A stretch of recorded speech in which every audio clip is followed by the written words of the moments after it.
ओम श्रीमद् भगवद गीता भाषा 18 अध्याय महात्म्य सहित 9वां अध्याय। श्री भगवान ने कहा, तुझ निंदा रहित को ये फिर परम गोपनीय ज्ञान विज्ञान सहित मैं कहूँगा, जिसको जानकर तू अशुभ पाप से मुक्त हो जाएगा। ये विद्याओं में राज विद्या उत्तम विद्या है। ये उत्तम रहस्य है। ये पवित्र है, श्रेष्ठ है। ये प्रत्यक्ष में अनुभव में आने योग्य है। ये धर्ममय है। ये अविनाशी है और कर्म में लाने में अति सुगम है। हे परम तप, जो जन इस धर्म में श्रद्धा नहीं रखते, वे मुझे ना पाकर मृत्यु और संसार के मार्ग में ही बार बार फिरते रहते हैं। वह ज्ञान ये है कि ये सब जगत मुझ अप्रकट स्वरूप से फैलाया गया है। सब भूत मेरे आश्रित हैं और मैं उनके आश्रित पर नहीं हूँ। मुझ में सब भूत नहीं है, ऐसा भी एक प्रकार से कहा जा सकता है। परंतु तुम मेरे योग के ऐश्वर्य को देख। मेरा आत्मा प्राणियों को पालने वाला, भूतों का उत्पन्न करता और भूतों में रहता है। जैसे सर्वत्र जाने वाला महान वायु आकाश में स्थित है, ऐसे ही सब भूत मुझ में रहते हैं। ऐसा तू धारण कर। हे कुंती के पुत्र, कल्प के क्षय होने पर सब भूत मेरी ही शक्ति में समा जाते हैं। कल्प के आदि में मैं फिर उनको उत्पन्न करता हूँ। ऐसे सभी वचनों में विश्व आत्मा की भाव रूप अभिव्यक्ति का ही प्रकाश है। जैसे यंत्र विशेष पर दूर देश के शब्द स्फुरित हो जाते हैं, इसी प्रकार परमात्मा के धाम की वाणी भी कभी कभी किसी मुख के यंत्र से स्फुरित हो जाया करती है। पार ब्रह्म से एकता प्राप्त करने पर उस परमात्मा के पद का ही वर्णन होने लग जाया करता है। किसी भी देश में किसी समय भगवान की अभिव्यक्ति का होना बुद्धिगम्य, युक्तियुक्त और अनुभवगत वार्ता है। अपनी शक्ति के आधार से अपने प्रकृति को आश्रित करके इस भूतों के संपूर्ण समूह को मैं अवश्य बार बार उत्पन्न करता रहता हूँ। हे धनंजय, यद्यपि सृष्टि रचना भी कर्मों से की जाती है, तथापि उन कर्मों में उदासीन की भांति आसक्त रहने वाले मुझको वे कर्म नहीं बांधते। मैं उन कर्मों को राग द्वेष से रहित होकर अपने स्वतः सिद्ध स्वभाव से करता हूँ, इसलिए निर्लीप बना रहता हूँ। हे कुंती पुत्र, मेरी अध्यक्षपन से जगत का मूल कारण प्रकृति जंगम स्थावर जगत को जन्म देती है। इस हेतु से जगत का चक्कर घूम रहा है। प्राणियों की महेश्वर स्वरूप मेरी परम भाव को ना जानते हुए मूर्जन मनुष्य तन में रहने वाले मुझको भली प्रकार नहीं जानते। वे व्यर्थ आशा वाले, व्यर्थ कर्मी, व्यर्थ ज्ञानवान, विपरीत चित्त वाले, मोहने वाली राक्षसी और आसुरी प्रकृति स्वभाव के आश्रित हैं। आस्तिक भाव रहित विश्वासहीन जन अंत में असुर समान ही हो जाते हैं। परंतु महात्मा लोग तो ये पार्थ अपने दैवी स्वभाव में आस्तिक के बुद्धि में रहते हुए भूतों के आदि और अविनाशी को जानकर एक मन से मुझको भजते हैं। वे सदा मुझ में मिले हुए दृढ़ व्रतों वाले, निरंतर गुण कीर्तन करते हुए, संयम में रहते हुए और नमस्कार करते हुए मुझको आराधते रहते हैं। और दूसरे उपासक जन, परमात्मा एक है, सबसे पृथक है, अनेक प्रकार से विद्यमान है और सब और मुख वाला है, ऐसे भावयुक्त ज्ञान रूप यज्ञ से पूजन करते हुए मुझको आराधते हैं। सब प्रकार के शुभ में अपनी प्रेरणा दिखाते हुए महाराज ने कहा, यज्ञ करने का संकल्प मैं हूँ, यज्ञ भी मैं हूँ, यज्ञ का हवि मैं हूँ, यज्ञ की वनस्पति व यज्ञ अन्न मैं हूँ, मैं मंत्र हूँ, मैं घृत और मैं ही अग्नि हूँ, हवन किया गया द्रव्य भी मैं हूँ।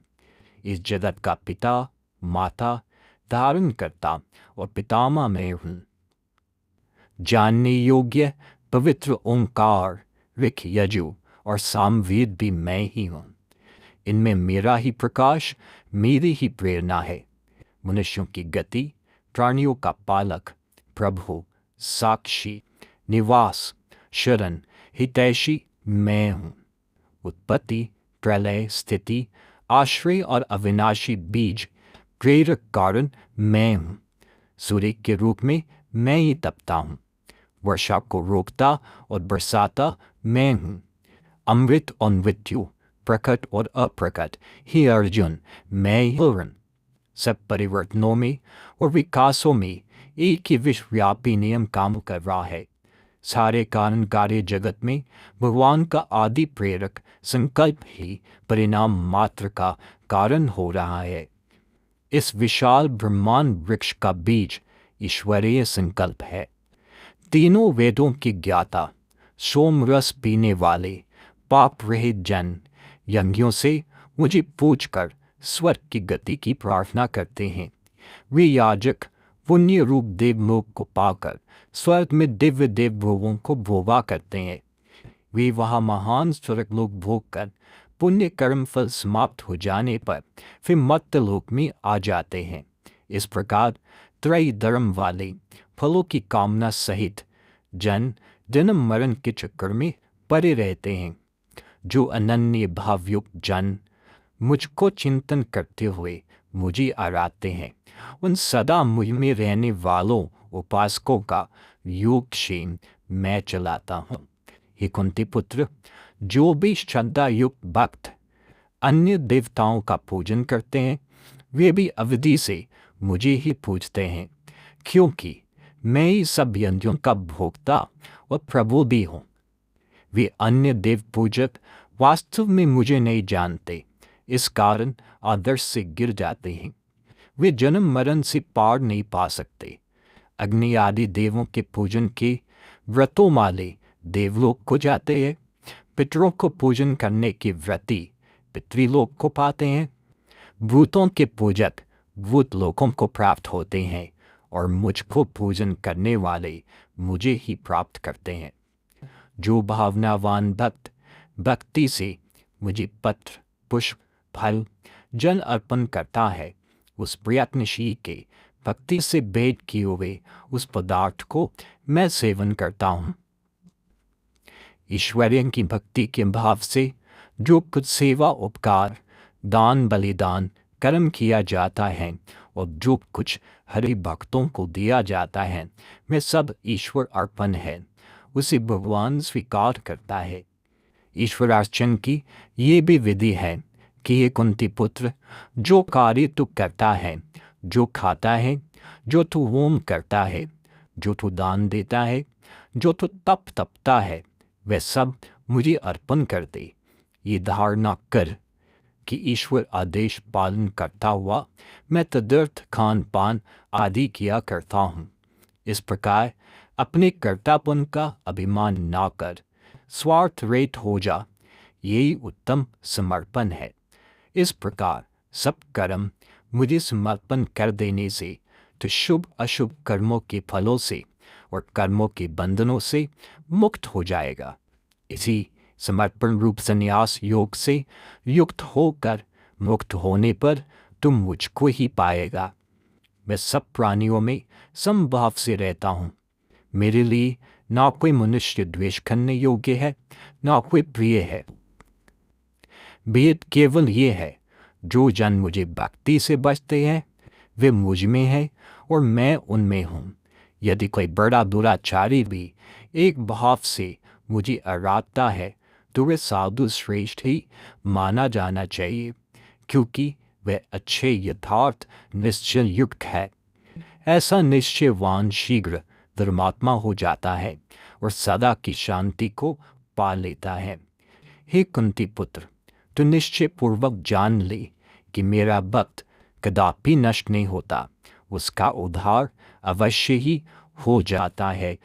हे पार्थ, जो जन पाप जन्मों वाले भी हों, चोर, डाकू व अन्य क्रूर वंश में भी उत्पन्न हुए हों, जो घर बार के काम में लगी हुई स्त्रियां भी हों और जो रात दिन व्यापार करने में तत्पर वैश्य भी हों और मेहनत में लगे हुए श्रमी भी हों, वे भी मेरा आश्रय ग्रहण करके परम गति को लाभ कर लेते हैं। पापमय जन्मों वाले और व्यवहार में तथा काम काज में तत्पर स्त्रियाँ, वैश्य और श्रमी भी अनन्य भक्ति से संसार सागर को तर जाते हैं। तब फिर पुण्यवान ब्राह्मणों और भक्त राज ऋषियों का तो कहना ही क्या है।